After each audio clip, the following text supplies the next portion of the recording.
Hello viewers, I doctor SPK Lal welcome you all in my YouTube channel. मेरे YouTube channel में आपका बहुत बहुत स्वागत है। अगर आप इस चैनल पर नए हैं तो चैनल को लाइक, शेयर और सब्सक्राइब करें ताकि विविध विषयों से संबंधित जो वीडियो मैं डालते रहता हूं आप तक पहुंचे। आज हम आपके लिए लेकर के आए हैं ऊर्जा का रूपांतरण और ऊर्जा संरक्षण का सिद्धांत। तो इसको जानने से पहले ये जो क्लास 9th में जो चैप्टर है कार्य, ऊर्जा और शक्ति, तो उस पर आधारित है ये। तो उसी में हम थोड़ा सा रिकैप ले लेते हैं पहले से, जो हम थोड़ा सा इस वीडियो भी बनाए हैं और पढ़ाए हैं आपको। तो ये था कार्य। तो कार्य क्या होता है? तो भौतिकी में जो कार्य होता है वो होता है कि जब वस्तु पर बल लगे और बल के कारण वस्तु विस्थापित हो तो कार्य होता है। कार्य हमेशा बल के द्वारा होता है, न कि वस्तु के द्वारा। और कार्य की परिभाषा की बात करें तो बल और बल के दिशा में तय की गई दूरी के गुणनफल को कार्य कहा जाता है। और अगर मैथमेटिकली एक्सप्रेस करने की बात हो तो हम कह सकते हैं W = Fs। W हो गया कार्य, F हो गया फोर्स और S हो गया बल की दिशा में तय की गई दूरी। कार्य के मात्रक की बात करें तो इसका मात्रक होता है जूल। 1 joule = 1 Newton metre. उसके बाद कार्य 3 तरह के होते हैं: धनात्मक कार्य, ऋणात्मक कार्य और शून्य कार्य। धनात्मक कार्य तब होता है जब विस्थापन बल के दिशा में हो, और अगर ऋणात्मक कार्य तब होता है जब विस्थापन बल के दिशा के विपरीत दिशा में हो। और शून्य कार्य तब होता है जब बल द्वारा किया गया कार्य शून्य हो। वो तब होता है जब विस्थापन और बल के जो लग रहा है उसके दिशा के बीच 90 डिग्री का कोण बन रहा हो। तो W = 0। अब आते हैं ऊर्जा पर। तो ऊर्जा कार्य करने की क्षमता है। ऊर्जा का भी मात्रक जूल ही होता है। तो ऊर्जा के विभिन्न रूप हैं: गतिज ऊर्जा, स्थितिज ऊर्जा, ध्वनि ऊर्जा, ताप ऊर्जा, प्रकाश ऊर्जा वगैरह बहुत सारे रूप हैं इसके। लेकिन यहाँ पर इस लेवल में हम गतिज ऊर्जा और स्थितिज ऊर्जा पर विशेष रूप से चर्चा करेंगे। उसके लिए गणितीय व्यंजक भी प्राप्त करेंगे। तो गतिज ऊर्जा की जब बात होती है तो किसी वस्तु को उसके गति के कारण कार्य करने की जो क्षमता होती है उसे हम वस्तु की गतिज ऊर्जा कहते हैं। गतिज ऊर्जा को EK से लिखा जाता है। EK मतलब EK फॉर काइनेटिक एनर्जी। और अगर इसके फार्मूला की बात करें तो EK = 1/2 mv²। फिर स्थितिज ऊर्जा की बात करें तो स्थितिज ऊर्जा किसी वस्तु को उसकी स्थिति या आकृति में परिवर्तन के कारण जो कार्य करने की क्षमता होती है उसे हम वस्तु की स्थितिज ऊर्जा कहते हैं। इसको हम EP से डिनोट करते हैं। और मतलब ये EP फॉर पोटेंशियल एनर्जी हो गया। और गणितीय रूप से अगर एक्सप्रेस करने की बात हो तो EP = mgh, मतलब ग्रेविटेशनल पोटेंशियल एनर्जी हो गया ये। अब इसके बाद ये इसको तब इसका हम गुरुत्वीय स्थितिज ऊर्जा के रूप में समझ सकते हैं। वैसे स्थितिज ऊर्जा के लिए अंग्रेजी में शब्द है पोटेंशियल एनर्जी। इसको डिनोट करते हैं EP से। और गणितीय रूप से एक्सप्रेस करने की बात हो तो EP = mgh। अब हम चर्चा करते हैं मतलब गतिज ऊर्जा और स्थितिज ऊर्जा में जो अंतर है उसको थोड़ी सी चर्चा कर लेते हैं। गतिज ऊर्जा गति के कारण कार्य करने की क्षमता है, जबकि स्थितिज ऊर्जा संरूपण के कारण कार्य करने की क्षमता है। स्थितिज ऊर्जा गुप्त रूप से संचित ऊर्जा है, जबकि गतिज ऊर्जा संचित ऊर्जा नहीं है। स्थितिज ऊर्जा आपेक्षिक है, जबकि गतिज ऊर्जा आपेक्षिक नहीं है। इसके बाद अब हम ऊर्जा के रूपांतरण को समझते हैं कि इस ऊर्जा के रूपांतरण का मतलब है कि ऊर्जा के एक रूप को दूसरे रूप में बदलना। इसका मतलब हुआ कि ऊर्जा के एक रूप को दूसरे रूप में बदला जा सकता है। जैसे हम गेंद को ऊपर की ओर उछालते हैं तो उसके लिए हम गेंद पर बल लगाते हैं। जब ये हम गेंद पर बल लगाते हैं तो उसमें गति देते हैं। तो उसमें जब गेंद गति की अवस्था में होता है तो उसमें गतिज ऊर्जा होती है। लेकिन जैसे ही गेंद कुछ ऊंचाई तक पहुंचती है तो फिर वो विराम अवस्था में आ जाती है, गेंद रुक जाती है। तो इस समय में V = 0 and if V = 0 then its kinetic energy will be 0, क्योंकि मास तो 0 नहीं होगा। लेकिन जब V 0 हो जाएगा तो काइनेटिक एनर्जी का फार्मूला होता है ना EK = 1/2 mv²। तो V का वैल्यू अगर 0 हो गया तो मास में हम 0 से गुना करेंगे तो काइनेटिक एनर्जी हमारा 0 हो जाएगा। तो काइनेटिक एनर्जी EK = 1/2 mv²। और जब मान लीजिए कि h ऊंचाई पर जा कर के वस्तु रुक जाती है, विराम अवस्था में आ जाती है क्षण भर के लिए, तो उस समय में उसका E का वैल्यू हो गया 0। अब हम आते हैं पोटेंशियल एनर्जी पर। तो पोटेंशियल एनर्जी में होगा, जितना ऊंचाई पर वस्तु होगी उसका पोटेंशियल एनर्जी उतना ही ज़्यादा होगा। इसके बाद अब हम चर्चा कर रहे हैं कि दैनिक जीवन में जो कुछ घटना है, उस घटना के माध्यम से हम ऊर्जा के रूपांतरण को समझते हैं कि कैसे।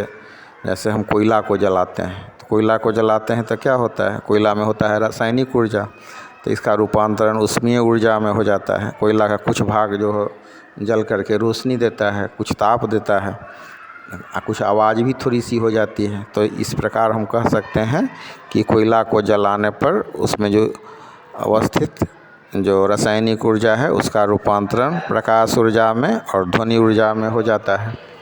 उसके बाद हम चर्चा करते हैं लालटेन को जलाने के बारे में कि लालटेन में जो केरोसिन ऑयल जलता है, तो केरोसिन ऑयल में क्या होता है, रासायनिक ऊर्जा। तो रासायनिक ऊर्जा का रूपांतरण होगा प्रकाश ऊर्जा में और ऊष्मीय ऊर्जा में। इसी हिसाब से टॉर्च में जो सेल लगा रहता है, तो उसको जब हम ऑन करते हैं स्विच के टॉर्च के स्विच को, तो फिर जो है विद्युत ऊर्जा वो देता है, विद्युत ऊर्जा का रूपांतरण हो जाता है प्रकाश ऊर्जा में। इसी हिसाब से जो बिजली का जो पंखा होता है, तो पंखा को जब हम स्विच ऑन करते हैं तो पंखा हमारा घूमने लगता है, तो क्या होता है, जो बिजली विद्युत ऊर्जा है, इलेक्ट्रिक एनर्जी है, उसका ट्रांसफॉर्मेशन हो जाता है मैकेनिकल एनर्जी में। इसी हिसाब से हम आतिशबाजी की बात करें तो पटाखा को जलाते हैं तो हम क्या देखते हैं, ध्वनि निकलता है, प्रकाश निकलता है और थोड़ी सी गर्मी भी पैदा हो जाती है, कुछ गति भी उत्पन्न हो जाती है। तो हम कह सकते हैं कि पटाखे को जलाने पर या आतिशबाजी का मजा लेने पर इसका रूपांतरण ध्वनि, प्रकाश, ऊष्मा तथा पटाखे के टुकड़ों की गतिज ऊर्जा के रूप में हो जाती है गति। तो अब हम इसका दूसरा जो भाग है ऊर्जा संरक्षण का सिद्धांत, जिसको हम अंग्रेजी में कहते हैं principle of conservation of energy और law of conservation of energy, उसकी चर्चा करते हैं। तो इसमें क्या होता है कि ऊर्जा को न तो उत्पन्न किया जा सकता है और न ही इसको नष्ट किया जा सकता है, लेकिन उसके रूप को ज़रूर बदला जा सकता है। तो जब उसका रूपांतरण होता है तो उसका सिर्फ रूप परिवर्तन हो जाता है, टोटल एनर्जी जो है हमारा कांस्टेंट रहता है, अचर रहता है। तो हम एक मैथमेटिकल एक्सप्रेशन भी डिराइव करेंगे इसमें, जो गुरुत्व के अधीन जो फ्री फॉलिंग बॉडी है, तो उसमें ऊर्जा के संरक्षण के सिद्धांत को हम समझेंगे। इसके लिए हम क्या करते हैं, तो हम h ऊंचाई पर एक वस्तु लेते हैं। अब h ऊंचाई पर मान लीजिए कि वस्तु रुकी हुई है, तो इसका मतलब काइनेटिक एनर्जी 0 हो जाएगा, या मतलब हम वस्तु को उछाल देते हैं और वो h ऊंचाई पर पहुंचती है। तो h ऊंचाई पर पहुंचने पर वस्तु देखते हैं हम कि एकाएक वस्तु रुक जाती है। तो वस्तु रुक जाएगी तो उसका v कितना हो जाएगा, तो v will be equal to 0। आज जब v 0 हो जाएगा तो काइनेटिक एनर्जी हो जाएगा 0। तो हम इसमें क्या करते हैं कि m द्रव्यमान की कोई वस्तु लेते हैं उसको हम h पर स्थित मानते हैं, h पर अवस्थित मानते हैं। तो h ऊंचाई पर वस्तु है, तो अब h ऊंचाई पर जो वस्तु है, तो h ऊंचाई पर जो वस्तु है उसको हम मानते हैं कि ये पॉइंट A पर स्थित वस्तु है। तो पॉइंट A पर जो वस्तु है उसको हम स्थिति 1 मान सकते हैं। अब स्थिति 1 में जो कि A पर बिंदु पर जो वस्तु की स्थिति है, तो हम कह सकते हैं कि स्थिति A पर वस्तु की कुल ऊर्जा कितनी होगी। तो स्थिति A पर वस्तु की कुल ऊर्जा हो जाएगी E1, क्योंकि पहली स्थिति है। अब E1 पर जो वस्तु की स्थिति हो जाएगी, टोटल एनर्जी हो जाएगी कि हम टोटल काइनेटिक एनर्जी को जोड़ दें और टोटल जो इसका पोटेंशियल एनर्जी को जोड़ दें, तो टोटल काइनेटिक एनर्जी का मान यहाँ पर कितना होगा। अब यहाँ पर हम देख रहे हैं कि V का वैल्यू हो गया 0। तो V का वैल्यू जब ये 0 हो गया तो काइनेटिक एनर्जी का मान हो जाएगा 0। और फिर पोटेंशियल एनर्जी की बात करें तो वस्तु h ऊंचाई पर है तो इसका पोटेंशियल एनर्जी हो जाएगा mgh। तो इस हिसाब से इसकी जो कुल ऊर्जा हो जाएगी EK1 जोड़ EP1। तो EK1 का वैल्यू कितना हो गया 0। और EP1 का वैल्यू हो गया mgh, तो दोनों को हम जोड़ देंगे तो हमारा इक्वेशन बनेगा E1 will be equal to EK1 जो EP1 बराबर 0 प्लस mgh, तो बराबर टोटल हो गया mgh, मतलब स्थिति A पर वस्तु की कुल ऊर्जा हो गई mgh। अब वस्तु को हम गिरने देते हैं, गुरुत्व बल के अधीन वस्तु को जब हम गिरने देते हैं तो बिंदु A से बिंदु B पर आती है और A से B के बीच की दूरी s है, तो मतलब वो s दूरी तय करके वस्तु B बिंदु पर आती है। अब s दूरी तय करके वस्तु अगर B बिंदु पर आती है तो पृथ्वी तल से उसकी ऊंचाई कितनी हो जाएगी, तो A बिंदु की ऊंचाई है h, B बिंदु पर आने पर उसको s दूरी तय करती है, तो h में से s को हम घटा लेंगे, तो बिंदु B पर वस्तु की जो ऊंचाई हो जाएगी उसको हम h-s से लिख सकते हैं। अब हम कैलकुलेट करते हैं ऊर्जा की दूसरी स्थिति अर्थात स्थिति B पर वस्तु की कुल ऊर्जा कितनी है, तो स्थिति B पर वस्तु की कुल ऊर्जा को हम E2 से अगर डिनोट करते हैं तो ये हो जाएगा E2 बराबर EK2 प्लस EP2। अब अलग अलग हम काइनेटिक एनर्जी को और फिर पोटेंशियल एनर्जी को कैलकुलेट करते हैं।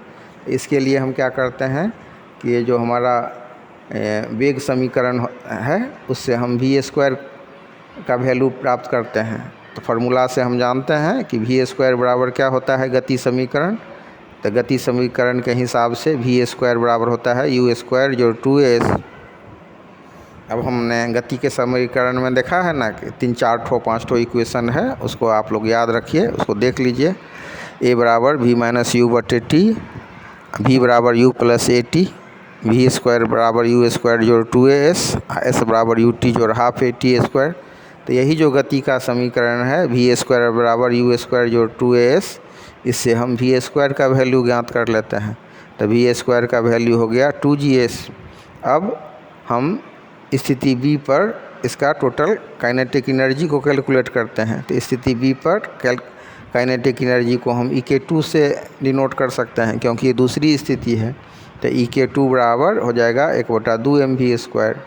अब 1/2 mv² बराबर क्या होगा, तो 1/2 m, v के जगह पर हम 2gs दे देते हैं क्योंकि गति समीकरण से हम v का वैल्यू 2gs प्राप्त किए हैं, तो हमारा इक्वेशन बन जाएगा 1/2 m इंटू 2gs। अब 2 से 2 कैंसिल हो गया तो हमारा इक्वेशन हो जाएगा, ये वैल्यू हो जाएगा mgs। तो इस हिसाब से हम कह सकते हैं कि EK2 बराबर 1/2 mv² बराबर 1/2 m 2gs बराबर mgs। अब टोटल इसका एनर्जी कितनी होगी, तो टोटल एनर्जी E2 बराबर EK2 जो EP2, तो EK2 कितना हो गया, तो EK2 हो गया हमारा mgs और EP2 कितना हो जाएगा, तो वस्तु कितना ऊंचाई पर है पृथ्वी से, तो h-s ऊंचाई पर है, तो h के जगह पर हम h-s लिख देंगे।